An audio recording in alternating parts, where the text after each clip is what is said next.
အားလုံးပဲမင်္ဂလာပါကျွန်တော်ဒီမှာတော့ခိုးရောင်းမှာပါကျွန်တော်ရဲ့ခိုးကတော့ကီလိုမျိုးစိတ်1000ပါဈေးအတက်နိုင်လို့ရှော့ထားပါတယ်1000ပါဒီရ1000ပါဒီရမရောင်းပါဘူးဈေးကူရပါမယ်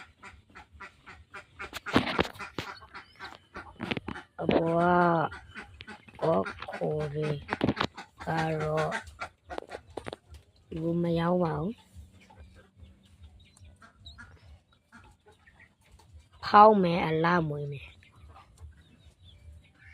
ခိုးရရောင်းပါမယ်အနောက်ပြကျခိုးအတီးထက်ရောက်ပါမယ်ခိုးဖြူတွေလည်းပါနေတယ်လို့ရိုးရိုးတွေလည်းဒီလိုမျိုးအရောင်တွေလည်းပါနေပါတယ်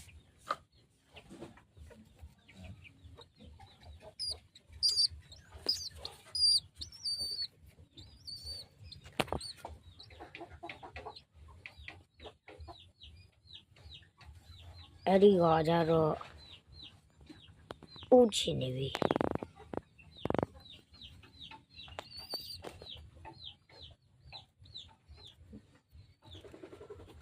ဟုတ်ကဲ့ပါကျွန်တော်ဗီဒီယိုကြည့်လို့ရှိရင် like and subscribe လုပ်ပြီးတော့ဒီခိုးရငယ်တွေကိုကြိုက်လို့ရှိရင်